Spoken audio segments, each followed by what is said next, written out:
Okay, welcome. Thank you everyone for joining us live. I am here with a Mr. Terry Tiller, who I've connected with recently, and he is a wealth of knowledge in this space, guys. I'm very impressed with what I've learned so far, and I have learned a lot.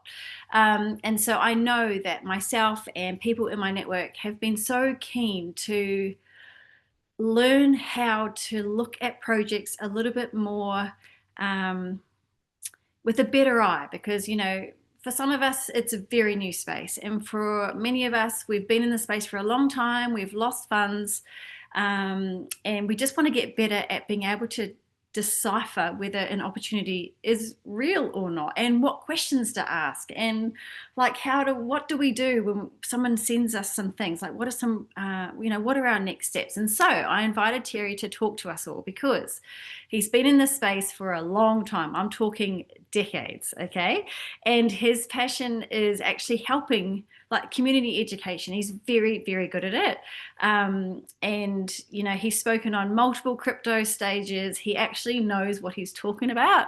And, he's retired himself because of his good decisions. So I would love for you, Terry, to come on out and just maybe give a little bit more background about who you are, why you're here, and then maybe we can dive into some of the questions that I've got to sort of really give these guys as much value as possible. We're not going to speak about certain projects and things because it's bigger than this. Our knowledge is it's bigger than any one project. It's how do we get better in this space so we can really leverage it to create lasting legacies for our family.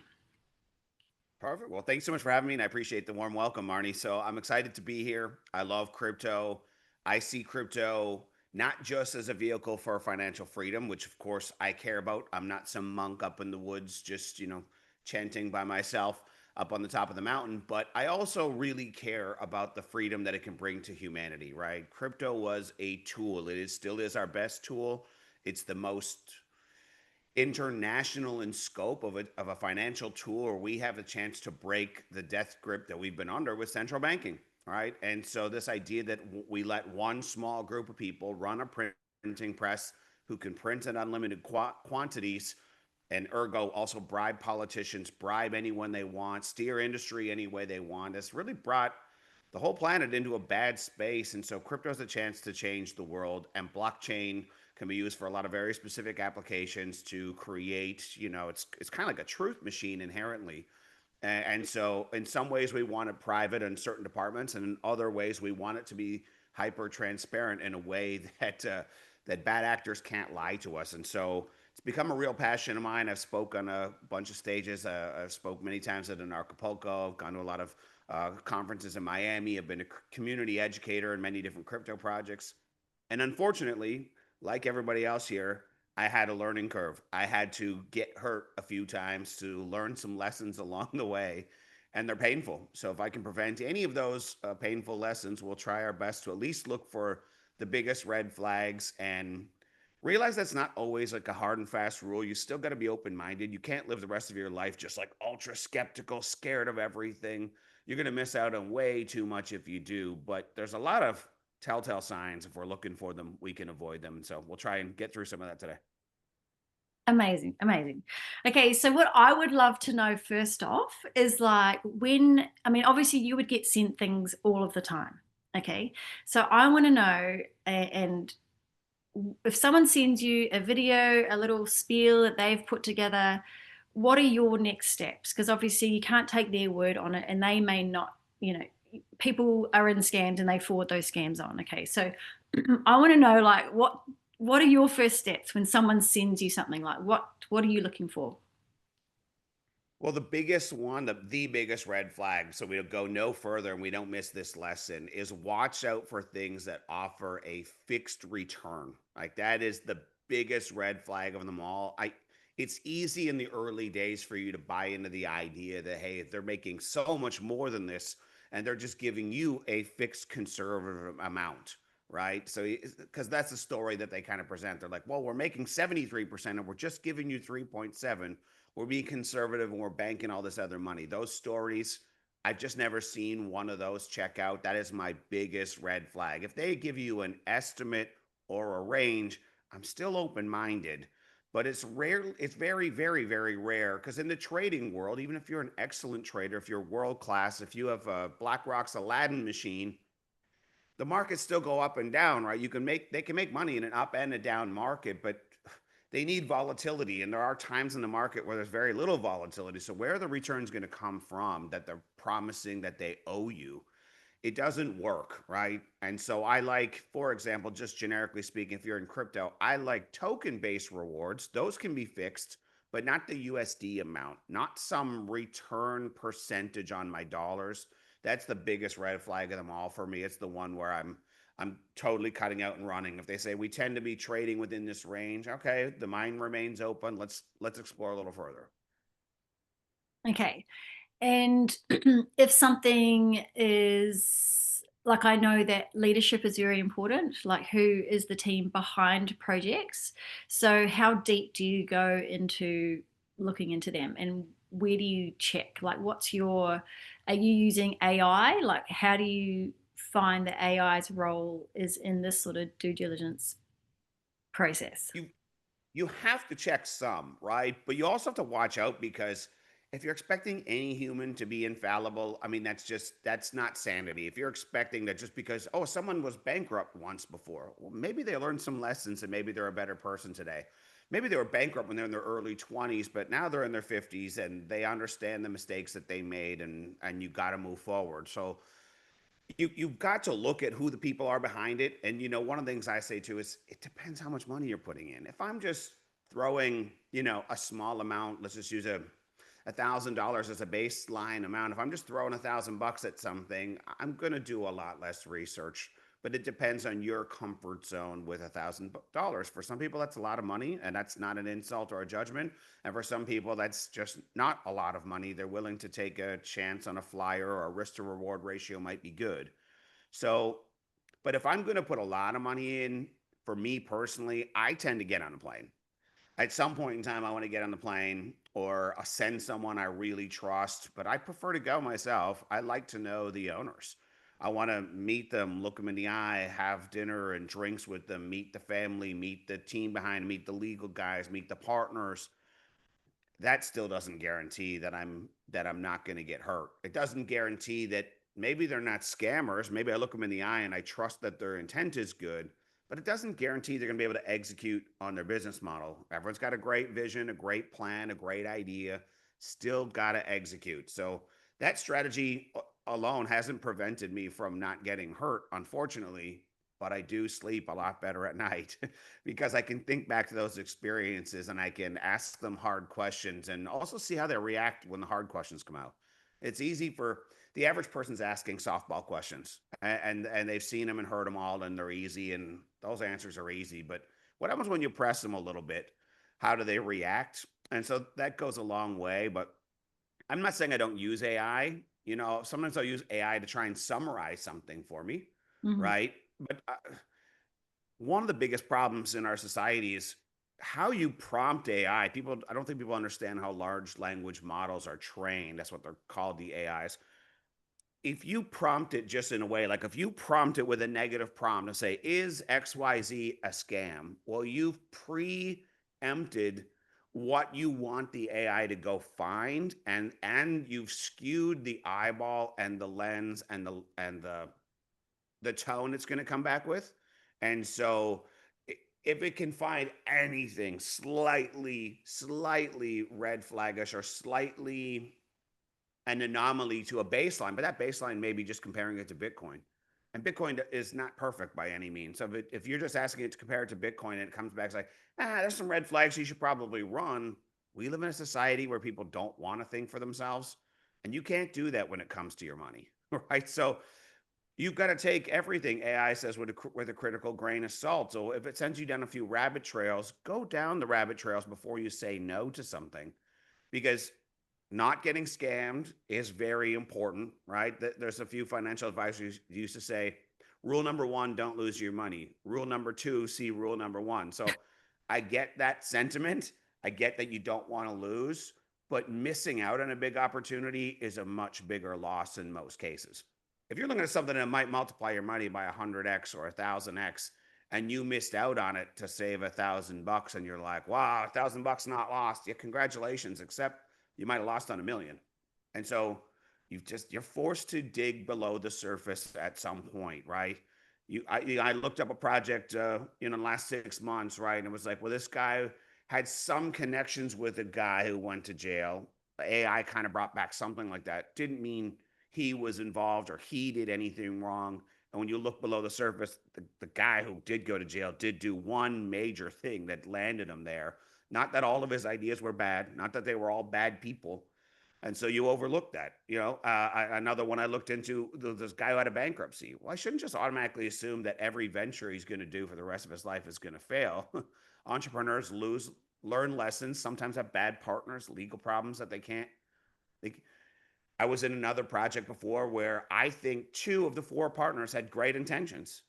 They all ended up in a lawsuit, but I'm kind of forced to reason over time, and this is even looking back in the rear view mirror now, that two of the partners had great intentions and they got dragged in and I got dragged in. It's painful, but it doesn't mean the original two that I kind of believed in the most were doing something wrong. And it appears also with time, it looks like those two have gone on to do something good, and the other two, the ones who were the bad apples, have gone on to create more bad apple situations. So we have to. It's not easy. I think like, and I've heard of this before, you could be associated with projects or companies or other people. And if those people then do wrong things, that reputation sort of gets attached to you and comes along. And if that person then decided to launch a company, a Google search or a chat GGP search is going to come up with this association. Because I just saw yesterday, I think the top two sources for AIs like chat GGP are Reddit and Wikipedia, which are two 100%. Which is, you can't trust those that's just sources at all. They're horrible. like absolutely it's all the negative stuff, like it's all it's yeah. So I guess when you're looking, you have to be a little bit, I mean, every every project carries a level of risk, and I guess it's just assessing what level of risk you're okay with putting the amount of money that you're thinking of putting into it, I guess. um, because there'll be some things that are a green flag for me that might be a red flag for someone else, for instance. So I guess when you're doing your research and things are coming up for you, you've got to assess, okay, so say we're talking about the founders, that founder is associated with something that didn't work in the past. Does that then make a red flag for you, or is that something you can actually be okay with putting in this amount of money? So it's the discernment, right? Because It's knowing, necessary. yeah, because not, I Yep. mean, we know there's good projects out there, and it's just a matter of working out, okay, is this good enough to fit my criteria with what I'm willing to put my funds toward? And that goes for anyone else. I mean, they're going to have different criteria as well. What do you You brought think? up a great point, right? Like, so myself and almost everyone I know, literally almost everyone I know at some point in time, at least in their early days, has been involved with some project where our intentions were really good. We didn't want to hurt anyone. We wanted to help our friends and family get a win. And it turns out that the founder was lying about their central premise and we didn't catch the lie. Does that mean that we're scammers? No. Most people have good intentions. They're not trying to do that. So it does happen to all of us. But that's when you've got to take it into context. What else are they doing right? Do their ideas have any merit? Are there some other red flags? Like, do they have a market supply of tokens that's a trillion tokens, and they're telling you it's going to go to $10? Okay, that's possible, but super unlikely. So do the founders own and control all of the tokens? You've got to be very cautious. Does that mean every time that happens that it's bad? No, but it's a big warning sign you've got to look into. Who controls, how were the tokens distributed? There are a lot of questions that we can get into, but I'll let you guide the conversation. I apologize. Yeah, I actually do. I actually do want to know the questions that lead to the red flags. So, what other things should people be thinking about? Because we don't all have your knowledge of blockchain and Web3 and all of those things, but could you simplify a few more questions, like you've just said, to create sort of a red flag list that might be red flags for most people. Well, 2 or 3 years ago, I did this video series. I could probably dig it up and send it to you, but and then maybe you'll share it with people. But I'll summarize it. Right, Bitcoin's claim to fame is that they are a fixed supply currency. Right, the Federal Reserve just prints as much as they want, meaning that if you were a local plumber who was distrusting of the banks, and every time you did a good job you stored 30% of the cash you made that day and you stored it under your mattress in a box, and you continued to do that, and for 20 years you just kept being a saver, knowing that your kids were going to go to uni someday and you wanted to help them out. Well, 20 years from now, because it's not a fixed supply currency, they could print that into oblivion, and all those savings that you have might pay for 1 month's tuition all of a sudden. And that was 20 years of savings. That's horrible. And so, one of Bitcoin's claims to fame is that it's a static supply versus an inflationary supply. And then the third tier of that would be a deflationary supply. And so, if you've got a fixed supply at 21 million of Bitcoin, if you had a supply where if a currency where the maximum supply would always go down, that means that the currency is likely to be more valuable in time. So those are three things I look for. Is it fixed supply, static, inflationary, deflationary? What are we looking at? And how many tokens, right? Because have a market cap of a large number. If you've got a billion tokens, they've got to make each one of those billion tokens very valuable for it to turn into dollars, because we didn't come here to play for pennies. So it doesn't mean that it can't come to you can't turn in the token into $10 token, even with a supply of a billion, but it becomes very difficult. So I start to ask myself, okay, with a billion tokens, I then start to think, how many people in impoverished countries who only came to the table for pennies, who only want $2 a day, just using metaphors and round numbers here, where they're satisfied with $2 a day, but I didn't come to the party for that. How much sell pressure are they going to continuously create? Who holds the supply? Are we marketing to everybody in sub-Saharan Africa? I'm just got to pick a place here. I'm not trying to judge them. And $2 a day is all they want from this thing. Well, if there's 100 million people there who all just want $2 a day, they're going to hold that price down endlessly. The chances of us getting to large numbers becomes damn near impossible. So then I need to own a huge amount of tokens for it to add up to something substantial. So you've got to look at the token supply. How much is it? How is it distributed over how many years? Who got it? Did the founders just go and give themselves 50% of the supply on day one? But we call that a pre-mine. All right, so if you're looking up crypto projects, is it a pre-mine? Did they get all of the tokens? Well, then what stops them from doing what Donald Trump did then? 1 week after the election, all of his top supporters, they just hit the sell button and stole like $1 billion from their top supporters. It was so obvious that was going to happen. And somehow, but they're all in a cult, so they don't see it. They couldn't question their cult leader doing that. No, and then he did it the following week with his wife's coin as well. Same idea. But they invented it out of nowhere. They held the entire supply. There was no fair distribution. It was all pre-mined. It was pretty obvious that you were at massive risk of them one day hitting the sell button. That's the other thing. How hard did they work on getting the project off the ground? If you're building a physical proof of work mine and you've got tens and tens of millions of dollars and many years into building it, is the founder likely to hit that sell button? Or if they hired someone to create a smart contract 1 week ago and it cost them almost nothing, the likelihood that they hit that button one day is super high, right? So how hard did they work? What did they have invested in it? Not just money, but time, energy, and all that stuff. So I don't want to ramble too far, but do those ideas make sense of like things to look at?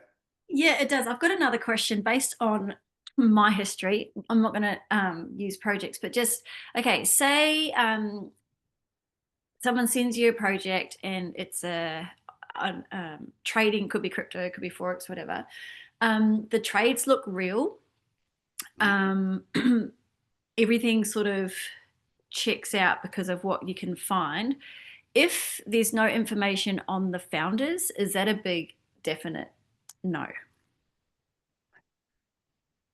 usually, but as someone who values their privacy big time and who thinks that security is only found in privacy, said another way, imagine you move back to your really small town and and it's very impoverished, and the main industry that used to thrive that town has left 20 years ago, and you show up in a private jet and you're prancing around town doing laps in your new Lamborghini. There might be someone who might get some ideas reading some articles on you about you online, about just how much of a physical target you could be and how much of a reward they would get if they just got some leverage on you. Right? Mm. So if you're a wealthy crypto person, founders need personal security and privacy at some point in time. And so, and then we've also live in a country where there's lots of very litigious society. There's lawyers who are always after looking to steal money from successful people for no reason. Regulators do the same thing. They steal the money. That's what they do. So sometimes some people want to, so you've got to see, like, are they doing it for those reasons? Or are they doing it so you can't find them? Mm. Yeah, that's sort of, Sometimes that's the truth. yeah, okay, I get that. Okay, so are there signs, like say we're in some projects, are there signs that it could be a rug pull or a Ponzi? Like what are we looking for so that we can go, actually, let's withdraw now. Let's get all our seed money back as fast as possible. Like if we've already pulled the trigger and we're in, are there signs that could give us a heads up? Well, number one is trust your intuition and don't let greed cloud your judgment. Because if you already have this feeling like someone may be up to no good, then you want to take your risk off the table as fast as possible. And we've all, at some chapter of our life, said, okay, this one makes me feel a little uneasy, but there's a lot of money here in the short term. Maybe I'll roll the dice, but then you want to take your risk out as quick as possible. But one of the biggest cautions I just want to leave people with is at some point in life, you've got to decide what game did you come to play. A lot of people come and play not to lose. So their first and only goal, and the only thing they can ever have a conversation about is, I stream. I'm 12 weeks away from getting all my money out, and I'm going to get all the money out. I'm going to get all the money out, and that's all they talk about. So that means then they have minimal commitment, minimal confidence. They do less research into the project, into where it's going. They put less energy into helping the community grow in some examples, and they miss out on the whole opportunity. What if you came to play to win? Right? Some people are like, I'm just going to put a little in and then get all my money out, and then I'll leave just peanuts on the table and hope the peanuts multiply. That may work out for you, but do you want freedom in your life at some point? Are you only here to turn 1,000 into 4,000? If that's, is that all your biggest goal is going to be? Because your friends might turn it into 10 million right beside you, but you came to play not to lose, and I came to play to win. There's a big difference. You got to be cautious, that slippery slope. I'm not saying I never take any money off the table. I'm not saying I never reduce my risk, but that's not the first thought in my mind. My first thought in my mind is, what is the real opportunity here? Are they solving a real problem? Is there a chance they could alter my life? Is there a chance I could create real freedom here? And if it's cash flowing, oh, even better. If it cash flows, then at some point in time, you've got to then maybe decide how, instead of being, here's what people do, right? They get intellectually lazy. They say, okay, well, I only put a small amount of money in, and I only want have a small goal at the end. So therefore, I'm only going to put a small amount of research into this thing. And I know I'm selling for sure in 12 weeks, and then I'll be risk-free sleeping at night and I'm out. That could be a very expensive mistake, though, couldn't it? Because people who play to win say, oh my God, if I just do this and this, and if I do this and I take a little more risk, I could get I can get 20,000 a month coming in from this, and that'll buy my freedom. I don't need $1 billion in the bank account. I just need X amount to live my lifestyle. If I could just get there, what do I got to do to get there? Ah, the moment I start having those thoughts, now I'm going to put a lot more time and energy of trying to decide whether this project is really legitimate. The owners are really trying to swing for the fences. Are they really going to build something? Can I contribute? Can I do more? And then, you know, there's a big difference in that mindset of playing to win and playing not to lose. It goes along. Does that make sense? Yeah, it does to me. Let me know in the chat, guys, if that's making any sense. If you've got any general Yep, yep. questions or any questions at all, just pop them into the chat for me. I actually want to switch gears. Just I want to know how a couple of things. So, do you have any tools or platforms that you recommend for researching? I know a lot of people use them. I just don't, because I just see all the metrics as, generally speaking, flawed in some way, right? It always tells one part of the story, right? But I can go to Coin Market Cap. If I'm looking at a crypto project, I'm gonna, again, go look at the fixed supply. Go, you can go try and find out who owns all the coins. Some companies have a rich 100 list. I can go on to, let's say if I'm on Binance Smart Chain, I can go and find out who are the top 100 holders. How much do those top wallets really hold? And just go do the math for myself instead of trusting a tool, right? And then, you know, is it proof of work? Is it proof of stake? Who controls the whole network? Did they ever let any outsiders not become validators? Did they, was it all funded by venture capitalists and banks? Imagine a company starts with a great idea. Marnie, you and I come up with a great idea, and we're going to be the world's greatest privacy coin. Zcash is a perfect example of this. Zcash has some of the best engineers of all time. They know when they created that and they were implementing this Nobel Prize winning idea of called ZK snark, zero knowledge proofs. They knew, they knew for sure at the outset that if they wanted to be truly private, they had to make sure that none of the wallets leak metadata. They knew for sure you couldn't have optional privacy. They understood a lot of these deep inherent flaws that Zcash has. And then later on, the developers come out on Twitter and say, we wish we had privacy by default, but we just couldn't do that. Well, just couldn't do that. Why? You knew it. You're acknowledging it. You're even endorsing a competitive product that's better. Well, because they took VC money. So who's funding it? If you take Bill Gates's money indirectly, or you take money from BlackRock indirectly, and the project did that, now all of a sudden they've got these great intentions, and they told you they were going to do something, but 3 months in, 6 months in, they took that money. That plan might change drastically. We Mm. promised we were going to respect the users and protect the users, but who are they protecting eventually? The big money that came in, right? So who funded it? How did it get funded? What are the, you know, like you've got to start looking at where are the tokens today? Where are they going to be in the future? And the biggest thing we haven't talked about is, does this project or company or whatever you want to call it, are they solving a problem? Could they win in the marketplace? Are they carving out a niche of some kind? They don't need to replace Bitcoin, but they've got to do something that someone else is not doing, or do it better, or have a better mousetrap. That's my first question before anything else. Could this idea win? I'll give you a quick example of people maybe a little too technical for them. I'll try and keep it simple. In the last bull run, I saw a project come out called Collateral Pay. The idea that they were going to make it easy for people to come in and out of crypto, and they were going to give you loans against your, let's say, your Bitcoin. So I don't have to sell the Bitcoin. I can always hold the asset that goes up in value. And they would allow me to keep that money and still buy the Lamborghini and keep the Bitcoin instead of selling the Bitcoin to buy the Lamborghini. I was like, that idea is gold. They're going to win. That solves a massive problem. Told all my friends and family, there's no affiliate program to it at all. I was just like, listen, I'm tracking this thing. This is a big winner. They're solving a huge problem. Big money in crypto is dying for this. Time to get some real money in front of it. That was going to solve a problem. It was like super obvious to me. I didn't even need to look into the founders and all the details. In hindsight, I probably should have looked into them more because they never ended up delivering.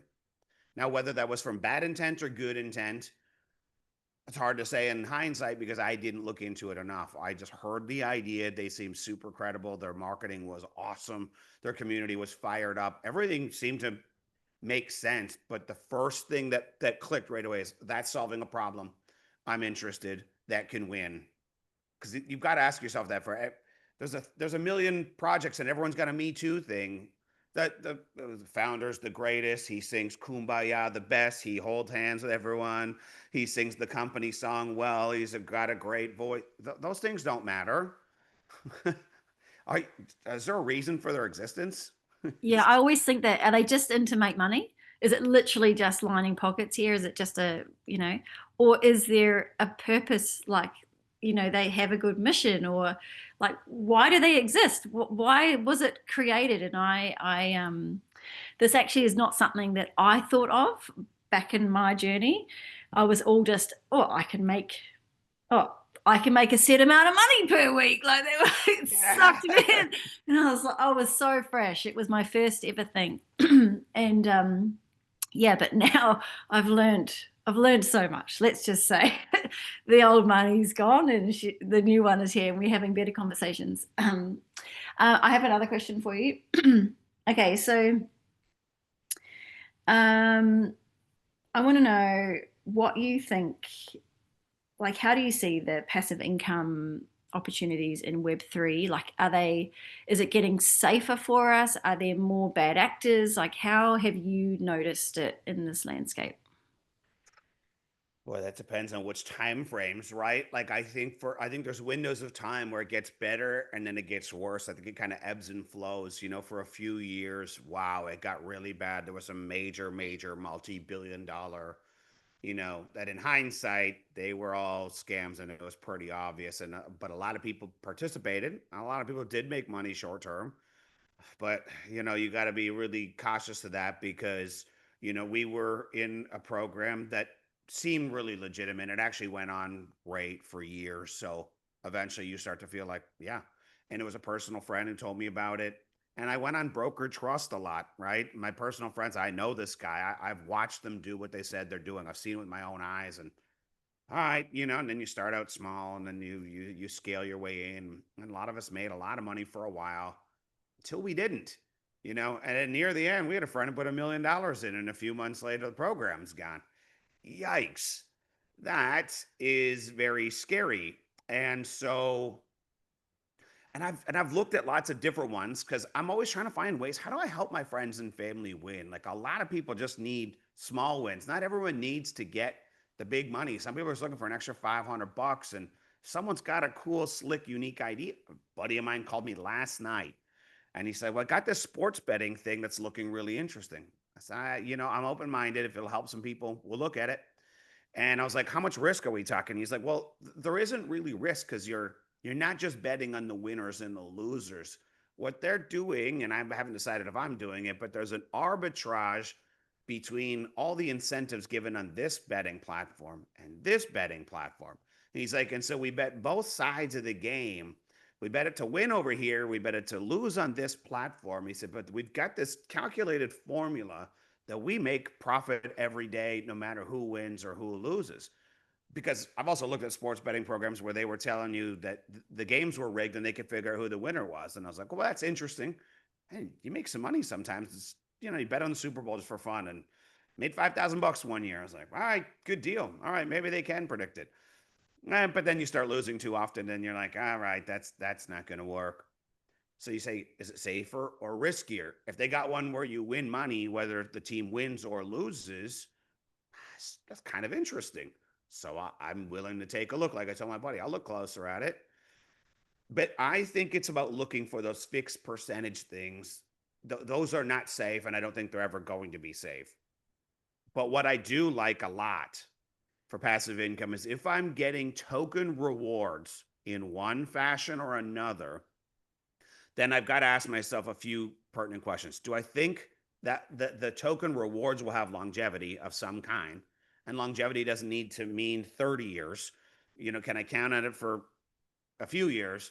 Whatever that number is for you in your head, I need to count on that too. Do they have some kind of plan to make that token popular, utilized, valuable in some kind? Do they have a business model that makes sense? They have a reason that people might want to use it. Because if they do, I'll give you a great story. My high school, a guy I went to high school with, just an acquaintance. He was a validator on a blockchain that most people today still haven't heard of, but it's a top 50 project. You have to be in crypto to know about it, but it's done really, really well. It's a great success story. He became a validator in the early days. A validator has to commit and lock up a certain amount of money. They got to help run the chain. He gets token rewards for doing that.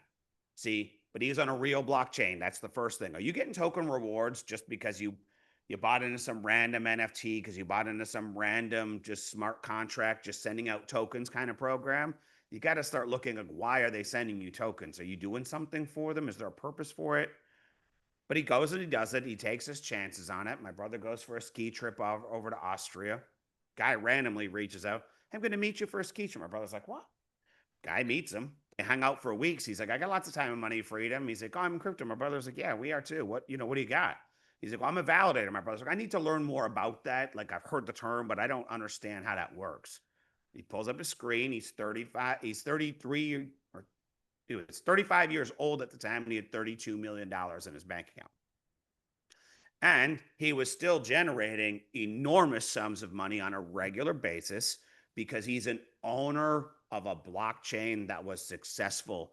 He owns a piece of the blockchain infrastructure, and as an operator of that infrastructure, there are justifiable token rewards.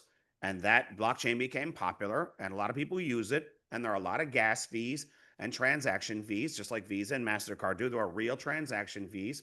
So I know where they're paying me, why they're paying me, where those fees are being generated from. And a lot of blockchains have like a base rate or some kind of reward for helping you maintain the chain. So you can see a predefined contract. And so is that passive income? Well, it's paid in tokens with a market value and it can pay you millions of dollars. So I would say, yeah, but that's legitimate. That's a strong case for why passive income should be looked at. A blockchain infrastructure I can own, and I can see a path to someone making that blockchain popular. It doesn't need to beat Bitcoin. It just has Mhm. to become, crypto top 100, crypto top 50. If they can become crypto top 10 and you can get in the early days and own some infrastructure, passive income is something I'm super excited about and I'm in for all day long. But is it some guy who invented this little smart contract scheme that he just sends you tokens that'll be gone next year, no one's ever going to use, no one's ever going to need, and the tokens you're being paid are invented out of thin air and have no use case and they have no rhyme or reason in the distribution schedule. They have no, it's a fixed supply forever. I mean, what? There's got to be, I've got to be able to justify where are they coming from. But I'm a So big collector of those. Sorry. does that tie into is this sustainable? Because I know a lot of people have that question, like, and I guess, are they asking, is this going to be around for a while? And are there, I mean, if the founders check out, if the purpose of the business checks out, is that a given that the project will be around, the company will be around? So how do you answer, or how do you satisfy that question for yourself, that is it sustainable? Well, I think that comes down a lot to, am I playing to win or am I playing not to lose, Yeah. right?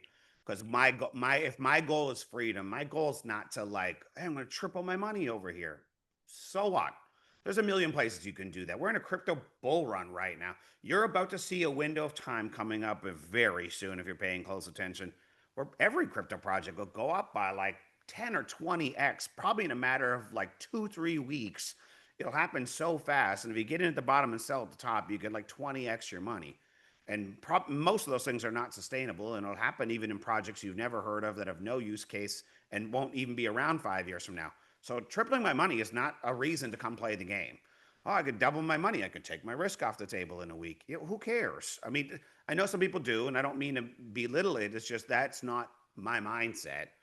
I'm looking for freedom. I have two major investment theses, and I think everyone needs to boil down what are their investment theses first. Like, what's your philosophy? What did you come for? What are your real goals in life? I look for two major things. I'm looking for the next Netflix, right? If you look back 20 years and I said, hey, listen, you can go to the video store, you can drive there in the middle of winter, you can pay, $10 per movie, and you've got to drive and you have to return it, and there's late fees, and you got to, or there's a new platform, you don't even have to leave the couch. It's $10 per month, not per movie, and you never leave the house. It's like, oh my God, of course that's going to win. Like, we're fools in hindsight. It's like, of course that was going to win. Because Did it's anyone solving a think massive Amazon? problem. We're lazy. We don't Probably want the to mass. go out. Did Amazon was Amazon not solving a major problem? Like it was so obvious to me if you look back. And so, you know, you keep looking at those kinds of mega trends, and I always say, okay, well, we're not done with that. There's always something that's changing in the economy. I've been looking for the next Netflix, and I'm not here for a doubling my money. I'm here for the big win. I'm looking for that thing. And then my other thing that I look for me is cash flow. I don't need billions in the bank to have my freedom. If I want to get rid of my alarm clock, I just have to make money in my sleep. I have to make more than my expenses and enough to fund a lifestyle. That's all that you need. If your lifestyle costs you $8,000 a month and you're making $15,000 a month, you don't need to be Mark Cuban. You have your freedom bought for you. And so, and that doesn't have to be only in one place. So I'm a collector of things that cash flow, and I'm also a collector of things that might have a Netflix potential. But I'm always into play for the big win. I don't do it. I don't put all my money in only one place. But I came for the big win. I didn't come to just take my money out in 3 months just because I can. Doesn't mean you should. You're right, because those tokens I'm selling for peanuts are going to be worth a lot more money down the road, and I'm selling them just so I can. For what? I mean, I don't. Again, it depends how much you risked. It depends on what your philosophy is, what you're playing for, but it makes a big difference how you play the game. Yes. So I have one final question. And how, so in this crypto Web3 blockchain space, let's talk quickly about regulations. I get a lot of those questions. Is it licensed? Is it regulated? And is every, and can you tell us, like, is every crypto project bound by certain things depending on where it's headquartered? Like what do you look for? Is it actually something that you look at? Can you give a bit of info on that? This is a real love hate subject and one that's thorny for people, but one of my favorite ones to deep dive into because it's the perspective that people need. Crypto was not designed to be in the bounds of regulators. Regulators are trying to protect their monopoly, not you. Get it through your head. That's all regulators do. And crypto was here to replace them. That's its only purpose. That's what it was designed for. It was designed to be external to the system, to replace it. That is its only purpose for existing. And the idea has always been about permissionless. Permissionless meaning I don't need your permits and your license to interact peer to peer with someone. Just the same way you don't need someone's permission to go on a date, or to date someone. I don't need someone's permission. I don't need your goddamn permission. I don't need anyone's permission. I don't live my life that way. And so there is none of it's all the regulators are only in there to steal money. When the SEC leans on a company, they're there to steal money. Those are the really bad pirates, if you're looking for an easy term of the world. They're there to plunder and to steal from people who are building good businesses. I only look at whether the business is honest, whether they have a use case, will the market accept it. It was designed to be digital, peer to peer currency with no intermediary. No intermediary means I don't need a regulator in between. I'm not looking for their permission to do something. So the first thing I care about is it fraudulent? Is the market gonna like this thing? Here's the thing. If you're onto something great, okay, Bitcoin could not be stopped. Bitcoin could not be taken down. It's not because they did something legal or not, whether they got permission or not, whether they were regulated or not. They were outside of the bounds of all of that. They just simply couldn't be stopped. And that's why you have Bitcoin SV, BSV. That's why you have Bitcoin Cash. That's why you have all these things. They had to split and fork the chain in many times. There was a thing called the block wars. What they did, because they couldn't stop Bitcoin, because they weren't just okay with it. They didn't just sanction it and tell everyone, okay with you replacing the dollar. No, that's never. They started taking over the mining equipment. They started buying up the token supply. They started buying all the banks and controlling what the banks who will let you go from dirty fiat dollars to crypto, they controlled in the middle because that's all they could control. They started implementing KYC and AML policies because they wanted to get rid of the anonymity that blockchain could provide. those are all attacks on Bitcoin. It's never been regulated, sanctioned, licensed, endorsed. And the only reason why they've changed their tune now is because they've fully taken over. That's the only reason, right? And so there's some risk when you're in a revolutionary space, because that's what it's here for. That if you poke the thumbs in the eyes of powerful people, they might try and disrupt you. They might. And there's no stopping that. But did you play not to lose, or did you play to win? Because if you playing to win and someone does disrupt the whole apple cart, it changes everything. It changes the whole world, and it certainly changes your world. And so this idea that anyone would go and ask the state for permission to, if we're trying to create honest money and we live in a world that has dishonest money, did the people who have a monopoly on dishonest money, the people who own a printing press with no oversight, no rules, could bribe all their cronies and bribe anyone they want, are they just going to sit back and just like cheer you, tell the world, tell, hey, listen, you guys should all go buy that honest money? They're not going to just tell you to go buy the honest money. They have a monopoly on it. So I find it just, I'm I'm making fun of it, but I'm not trying to be rude. It's like people haven't looked into why crypto exists. We're trying to get rid of those ideas. Everyone knows the police and the courts are corrupt in every country of the world. The bankers have never been on the side of the people. Those are corrupt people, corrupt entities, corrupt individuals, and they attract corruption like moths to the light, right? What's more just, an honest, smart contract, a digital, impartial jury? You know, you ever see on a movie and they're like, the jury's going to disregard that truth from the record. The what? That's not an impartial process, but a smart contract that has predefined terms is, right? It's a great, great, great, one of my favorite speeches of all time, videos from Eric Voorhees online. He spoke at a conference called Permissionless 2. And if you just listen for about 20 minutes, he explains why smart contracts and real financial rules that are honest for both parties, for all parties involved, is a much more honest and just system. And that's what blockchain was here to create. They can't stop it. They've been trying to stop it for 17 years. And by the way, every lawsuit in the last year that did exist has all gone away. Almost every single lawsuit has been dropped. So there are no guarantees in the future, right? But I like the odds. It's a better climate that they're giving up the fight, and they're only doing it because they feel like they've already taken it all over, right? But if you're betting on a small community project, you know, a dark horse leader in the background, whatever you think, that's a little ant in the shadows, but someday is going to emerge as an elephant, might change the whole world and definitely could change yours. So don't wait around for permission from tyrants. When you were a teenager, if your parents were tyrannical, if the school system was tyrannical and did something that didn't make any friggin' sense, did you just wait around for their permission? Some people did. That was never me. I'm certainly not going to start today. I love that perspective. And I feel like a lot of people on this call would actually be in alignment with that. So that's very, I love it. Thank you. I need I permission to keep my own money I also. know. I mean, anyone not think that's the most insane idea ever?